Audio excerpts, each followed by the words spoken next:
So hello guys, welcome back to my YouTube channel set time bound goal this और संदीप भैया।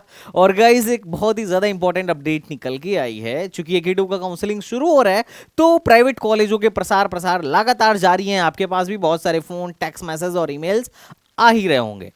इस बीच देखा यह गया कि AK2 ने चेतावनी जारी करी है उन सारे कॉलेजों के लिए और साथ ही साथ बच्चों के लिए भी एक गाइडलाइन जारी किया गया है। अब गाइडलाइन क्या है, थोड़ा चलिए हम देखते हैं। जो सोर्स है ये आपके सामने है। इसमें बोला गया है कि प्राइवेट कॉलेजों के झांसे में ना आए, छात्र एडमिशन से पहले पढ़ लें। AK2 की चेतावनी। AK2 warning about private colleges. AK2 ने एक चेतावनी जारी करी है जिसमें बोला गया है AK2 की ओर से संबद्ध प्राइवेट कॉलेजों को लेकर एक चेतावनी जारी किया गया है जिसको लेकर एडमिशन लेने वाले छात्र और जिसमें इन्होंने ये बताया है AK2 ने एक वार्निंग जारी किया for students about private colleges, जिसमें इन्होंने बताया कि अभिभावकों और छात्रों को किसी भी भ्रम में न फंसने का सुझाव दिया गया है। और साथ ही साथ यह भी बोला गया कि AK2 किसी भी तरीके की अपने कॉलेजों की रैंकिंग नहीं जारी करती है। जैसे बहुत सारे प्राइवेट कॉलेज ऐसे देखने में नजर आया कि इन लोगों ने अपने आप से रैंकिंग बता दिया कि AK2 में हमारी यही रैंकिंग है, AK2 में हम दूसरे नंबर पे आते हैं, तीसरे नंबर पे आते हैं। जैसा कि हम लोगों ने, वैसे हम लोग बच्चों को बताते रहते हैं कि देखो प्राइवेट, अगर तुम बात करोगे AK2 में तो नंबर 1 पे है IIT लखनऊ। तो अब जैसे मैं तुम्हें बता रहा हूं ये नंबर 1 पे IIT लखनऊ में, ये मैं सिर्फ और सिर्फ ये मैं अपने हिसाब से रैंकिंग बता रहा हूं। ये रैंकिंग AK2 या किसी ने दिया नहीं है। अगर मैं बोल रहा हूं प्राइवेट में गो फॉर जैसिस नंबर 1 कॉलेज प्राइवेट वाला, तो ये जो रैंकिंग है ये AK2 ने नहीं दिया है, किसी ने नहीं दिया है। ये सिर्फ मैं वहां के डेटा के हिसाब से, वहां के फीस स्ट्रक्चर, प्लेसमेंट स्टैटिक्स और बच्चों से बात करके मैंने अपने हिसाब से एक रैंकिंग बनाई है कि अगर मुझे चूज करना होता कॉलेज तो मैं किस आधार पे चूज करता, या फिर अगर मुझसे कोई पूछेगा तो मैं किस आधार पे आपको बताऊंगा। ये कोई ऑफिशियल रैंकिंग नहीं है, लेकिन अभी क्या है, बहुत सारे कॉलेजों ने अपने हिसाब से रैंकिंग बना के और पेरेंट्स को और उनके बच्चों को लुभाना शुरू कर दिए हैं कि भैया AK2 में हम दूसरे नंबर पे आते हैं, तीसरे नंबर पे आते हैं, ऑल इंडिया रैंकिंग हमारी इतनी है, फला फला फला। जबकि AK2 ने ऐसा कुछ भी जारी नहीं किया था, जो कि AK2 ने अपने हिसाब खुद ही बता दिया है या नहीं। उनकी रैंकिंग इसमें बोला गया है कि AK2 की ओर से यह रैंकिंग जारी की गई है। उन कॉलेज बोल रहे हैं कि AK2 की ओर से यह रैंकिंग जारी की गई है। परीक्षा नियंत्रक प्रोफेसर राजीव कुमार के मुताबिक प्रवेश संख्या बढ़ाने के लिए संस्थान अपने स्तर से ही रैंकिंग बढ़ाते हुए शीर्ष के स्थानों में दर्शा रहे हैं अपने मन से। चूंकि प्राइवेट कॉलेज चाहते हैं कि इनके पास ज्यादा नंबर ऑफ कैंडिडेट्स आए, सो दैट इन्होंने अपने हिसाब से अपनी रैंकिंग बहुत बढ़ा के कुछ भी बता रहे हैं और चाह रहे हैं कि उनके पास ज्यादा से ज्यादा कॉलेजेस आए। परीक्षा नियंत्रक का कहना है कि संस्थानों की ओर से भ्रामक प्रचार प्रसार किया जा रहा है। अच्छा, मैं जब तुम लोगों से बोल रहा था कि प्राइवेट वाले बेवकूफ बनाते हैं, सिर्फ प्रचार प्रसार पे करोड़ों मतलब लाखों की संख्या में पैसे फूक रहे हैं।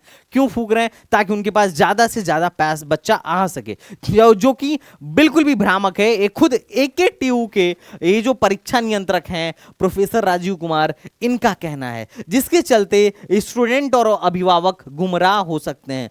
उन्होंने स्पष्ट किया है कि वर्तमान सत्र में विश्वविद्यालय से संबद्ध किसी भी संस्थान को परीक्षा फल के आधार पर कोई रैंकिंग प्रदान नहीं की गई है।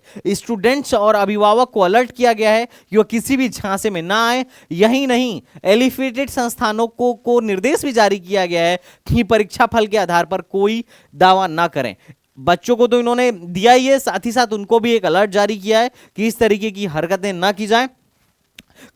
और इन्होंने भी बोला है कि AK2 की ओर से चेतावनी दी गई है कि किसी भी एफिलिएटेड इंस्टीट्यूट की शिकायत मिली कि उसने स्टूडेंट और अभिभावक को रैंकिंग को लेकर भ्रमित किया तो उसके खिलाफ जांच की जाएगी। जांच में आरोपी मिलने पर संबंधित संस्था के खिलाफ अनुशासनात्मक कार्रवाई की जाएगी। AK2 ने स्टूडेंट और अभिभावकों से यह भी कहा कि रैंकिंग के संबंध में संस्थान कोई दावा करे तो उसके खिलाफ यूनिवर्सिटी में आप शिकायत कर सकते हैं। एडमिशन बढ़ाने के लिए भ्रामक दावे अभी प्राइवेट कॉलेज दबा के कर रहे हैं। जब भी प्रवेश परीक्षा शुरू होती है, कॉलेज एडमिशन संख्या बढ़ाने के लिए कई छात्रों और अभिभावकों को आकर्षित करने के लिए भ्रामक दावा करते हैं। ये दावे अक्सर गलत सूचनाओं पर आधारित होते हैं।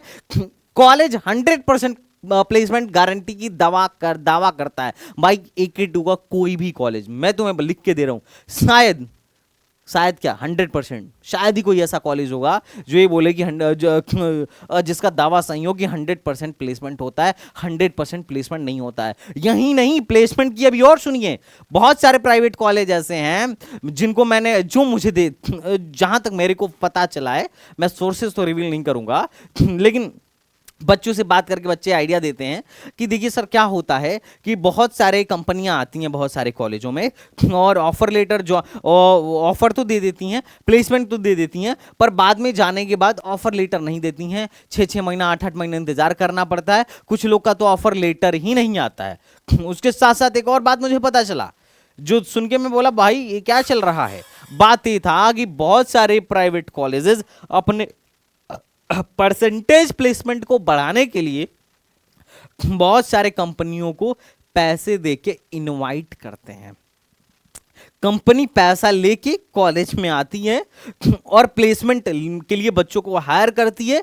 कॉलेज वाले फोटो खिंचवा लेते हैं कि इतने में इतने बच्चों का प्लेसमेंट हो गया, इतने लाख में इतने प्लेसमेंट हो गया, और बाद में जब कंपनी चली जाती है बच्चों को लेकर तो कुछ लोगों का तो ऑफर लेटर ही नहीं आता है। और जब ऑफर लेटर आता भी है तो जब बच्चा वहां जाता है तो 5-6 महीने काम करता है और फिर उसके साथ ऐसा व्यवहार होता है कि जो सिर्फ उनको काम लायक लगते हैं उनको रखा जाता है और बाकी सबको क्या कर दिया जाता है, किसी न किसी बहाने से कोई ना कोई कांड करके ले ऑफ कर दिया जाता है। 6 महीने जॉब करने के बाद फिर वो बच्चे बेरोजगार हो जाते हैं। लेकिन कॉलेज के डेटा में तो उस बच्चे का तो जॉब लग चुका है। बात समझ रहे हो? देखो इस लेवल पे काम चल रहा है कि पैसे देके खुद ही बुलाओ, जबकि ये बच्चों के पास चाहे स्किल हो या ना हो उनको भेज दो, बाद में 4-5 महीने काम करने के बाद उनका ले ऑफ करवा दो। ऐसी सूचना मुझे मिली। आई वॉज लिटरली शॉक्ड कि भैया क्या चल रहा है। बट अब क्या है ना कि यार इससे कॉलेज को तो फायदा हो गया, कॉलेज का परसेंटेज प्लेसमेंट बढ़ गया कि 100 बच्चों में से 80 बच्चे प्लेस्ड हो गए। Are getting my point what I am saying to you? तो जब भी कॉलेज चूज करिएगा, चाहे कहीं का भी प्राइवेट कॉलेज चूज करिएगा, सोच समझ के चूज करिएगा, क्योंकि आपके साथ धोखा हो सकता है, गलत दावा किया जा रहा है। और उसके बाद उच्च वेतन पर नौकरी की गारंटी भी देते। देखो नौकरी की गारंटी कहीं नहीं है, नौकरी की कोई गारंटी नहीं है भैया। तुम पढ़ोगे, मेहनत करोगे, स्किल रहेगी तो नौकरी लगेगी, क्योंकि डिग्री के साथ साथ स्किल भी जरूरी है। दोनों जरूरी है इस टाइम पर, डिग्री प्लस स्किल। जिस डिग्री को आप लेकर घूम रहे हैं उसमें आपके पास हाई स्किल होगी, तभी हाई पेइंग जॉब्स मिलने वाली हैं।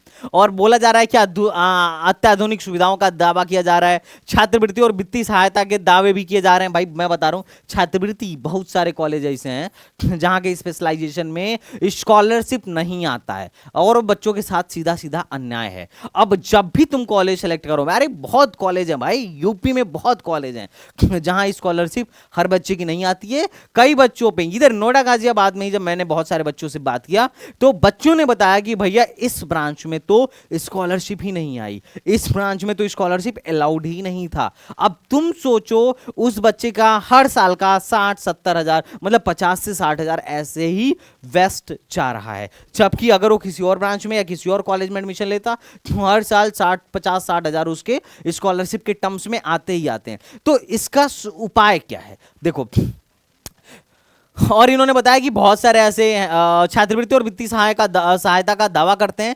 कई कॉलेज आकर्षित दावा करके भी आकर्षित करते हैं, और कॉलेज भी बताते हैं कि उनके पास भरोसेमंद शिक्षक और काउंसलर हैं। ज्यादातर प्राइवेट कॉलेज में ऐसे शिक्षक हैं जहां पे तुम्हें देखने को मिलेगा बहुत सारे प्राइवेट कॉलेजों में कि मतलब एक होता है ना कि एटलीस्ट पीएचडी तक तो होना ही चाहिए। तो बस ऐसे ही चल रहा है। और कुछ में ऐसे हैं जहां की फैकल्टी फिक्स नहीं है। अब इधर है 6 महीने बाद फैकल्टी चेंज हो गई, 1 साल में फैकल्टी चेंज हुई। ये भी प्रॉब्लम्स तुम्हें प्राइवेट कॉलेजों में देखने को मिलेगा। तो इन्होंने साफ साफ ये बोला कि लिहाजा कॉलेजों का चयन करने से पहले उनके बारे में अपने स्तर से पहले ही पता कर लेनी चाहिए। वहां पढ़ाई वाले करने वाले स्टूडेंट से बात कर लेना चाहिए। पास आउट हो चुके स्टूडेंट के बारे में पता करके प्लेसमेंट की स्थिति के बारे में अनुमान आपको जुटा लेनी चाहिए। आपको ये चीज खुद ही कर लेनी चाहिए। एके ट्यूब खुद खुल के बोल रहा है कि उनके कॉलेज वाले क्या कर रहे हैं इस समय, मतलब भ्रांतियां फैला रहे हैं। अपने कॉलेज में एडमिशन लेने के लिए क्या कर रहे हैं, ये सब चीजें कर रहे हैं। जैसा इनका दावा है कि एके ट्यूब वालों ने ने ये सजेशन दिया है। अब मैं तुम्हें बताता हूं। अब यार कॉलेज जो है, कॉलेज जो AKTU के अंदर जो कॉलेजेस हैं, टोटल एफिलिएटेड कॉलेज हैं 756। अब भैया कहां तक तुम जानकारी उठाओगे 756 कॉलेज के बारे में? कहां तक जानकारी मिलेगी कि कौन से कॉलेज का प्लेसमेंट कैसा है, कौन सा कॉलेज कैसा है, कौन से कॉलेज में प्लेसमेंट सच में हो रहा है, कौन से कॉलेज में स्कॉलरशिप आती है, कौन से कॉलेज में लैब है, कौन से कॉलेज की फैकल्टी ठीक है, कौन सा कॉलेज ऐसा जहां अभी फैकल्टी ही नहीं है। बहुत सारी प्रॉब्लम्स हैं बच्चों के बारे में। मतलब AKTU खुल के बोल रहे हैं कि आप अपने स्तर से क्या कर लो, जानकारियां जुटा लो। समझ लो ना, वो कह रहे हैं आपसे कि आप अपने स्तर से जानकारी जुटा के ही एडमिशन लो, क्योंकि फ्रॉडगिरी तो भैया चल रहा है। AKTU ने इससे पहले एक बार और अपने सारे कॉलेजों को बोला था कि आप लोग अपने वेबसाइट पर बाइफरगेट करके एटलीस्ट फीस स्ट्रक्चर तो डाल दीजिए, क्योंकि बहुत सारे कॉलेज ऐसे हैं जो फीस स्ट्रक्चर ही नहीं डाले हैं। तुम सोचोगे 1 लाख फीस है, जाओगे पता चलेगा 1,80,000 फीस है। बहुत बड़ी समस्या है, बाइफरगेट करके नहीं डालते हैं। ट्यूशन फीस में तुम्हारा 1,80,000 में से सिर्फ 80,000 माफ करेंगे और पूरा का पूरा 1 लाख रुपए तुमसे वसूल लेंगे। तो you must have to know कि क्या प्रॉब्लम चल रही है। अब AKTU के कॉलेजों में बड़ी समस्या है यार, 1-2 कॉलेज थोड़ी है, 756 कॉलेज हैं, 1 लाख से ज्यादा सीट है। इतनी सीट तो जोसा में भी नहीं है। पूरे इंडिया में मुझे लगता है सबसे बड़ी टेक्निकल यूनिवर्सिटी है AKTU। इतनी बड़ी यूनिवर्सिटी है कि पूरा का पूरा हर एक यूपी के बच्चे का एडमिशन हो जाए इंजीनियरिंग में। लेकिन प्रॉब्लम है, समस्या है कि मोस्टली कॉलेज ऐसे हैं जहां पे मैं एडमिशन लेना तुम्हें प्रीफर ही करने को नहीं बोलूंगा। बहुत बुरा हाल है। इस केस में तुमको क्या करना चाहिए? इस केस में तुम्हें कॉलेजों का अपने स्तर पे जांच करना चाहिए, लेकिन तुम तो जांच कर नहीं सकते क्योंकि बहुत सारे कॉलेजेस हैं। तो पहले ये देखो तुम्हारे रैंक पे कौन कौन से कॉलेजेस मिल रहे हैं और उन कॉलेजों का डेटा जुटाओ, और उन कॉलेजों का डेटा जुटाने के बाद पहले वहां के सीनियर से बात करो। और अगर तुम्हें लग रहा है नहीं भैया मैं सब नहीं करना चाहता हूं, मेरे को आप ही बता दो कि कौन सा कॉलेज बढ़िया है, तो कोई बात नहीं, you can join my course. हम अपने कोर्स में ऑलमोस्ट बच्चों को पूरा आइडिया दे देते हैं कि कौन कौन से कॉलेज का प्लेसमेंट कैसा है, कौन कौन से कॉलेज में स्कॉलरशिप आती है, कौन कौन सा कॉलेज बढ़िया है और कौन कौन सा कॉलेज यहाँ पे लेने लायक नहीं है। अब हर चीज मैं यूट्यूब पे खोल के थोड़ी बोल सकता हूँ, एक ही कॉलेज का नाम तुम्हें थोड़ी आगे बता सकता हूँ यूट्यूब पे। पता चला कॉलेज वाले मेरे अगेंस्ट लगे सब वो करना कि अरे तुम ये कर रहे हो, हमारी बदनामी कर रहे हो, फलाना ढमकाना, जबकि बहुत सारे कॉलेज बदनामी के लायक हैं। But still I can't do this कि मैं खुल के यूट्यूब पे एक एक बात बोलूं सोशल मीडिया पे। बट हाँ पर्सनली तुम्हें जरूर सजेस्ट कर दूंगा कि भाई इस कॉलेज में मत जाओ, यहां धोखाधड़ी चल रही है, यहां पैसा लिया जा रहा है और बदले में तुम्हारी इससे ज्यादा जॉब लगने की कोई संभावना नहीं है। तो ये सारी बातें तो पर्सनली किया ही जा सकता है एज अ बड़े भाई के तौर पे। ये सब तो मैं बता ही सकता हूं। अब इसके लिए तुम चाहो तो हमारा कोर्स ज्वाइन कर लो या फिर मुझे कॉल कर लो, और अगर तुम हमारा कोर्स ज्वाइन करते हो तो हम तुम्हारी चॉइस फिलिंग करेंगे और हम तुम्हें गाइड करेंगे कि which college is best as per your rank. तो तुम ज्यादा परेशान मत होना। और देखो यहां पे टोटल सीट कितनी है जानते हो AKTU में? 1 लाख से ज्यादा सीट है। काउंसलिंग में जानते हो कितनी सीट भरती हैं? मात्र 20 से 25% सीट काउंसलिंग के थ्रू भरती हैं, और बाकी 80 से 75% सीट जो भरती हैं डायरेक्ट भरती हैं। डायरेक्ट कैसे भरती हैं? 2 लोगों की वजह से, एक जो प्राइवेट काउंसलर या फिर जो यूट्यूबर्स टाइप के लोग हैं जो अपनी ऑडियंस को ले जाके दे देते हैं, उनके मेहरबानी से भरती हैं, या फिर एड से भरती हैं, या फिर वहां के लोकल बच्चों से भरती हैं। लोकल जो स्टूडेंट होते हैं जिन्होंने जेई भी नहीं दिया होता है, जिनको जेई के बारे में कुछ पता भी नहीं होता है, उन लोगों से भरती हैं। इस तरीके से इनकी सीटें भरती हैं। बात समझ में आ रहा है? और कुछ 15% सीटें जो भरती हैं, 15% सीटें जो भरती हैं वो तो मैनेजमेंट से भरती हैं। मतलब सोचो मोस्टली कॉलेज AKTU के खाली रह जाते हैं काउंसलिंग के थ्रू।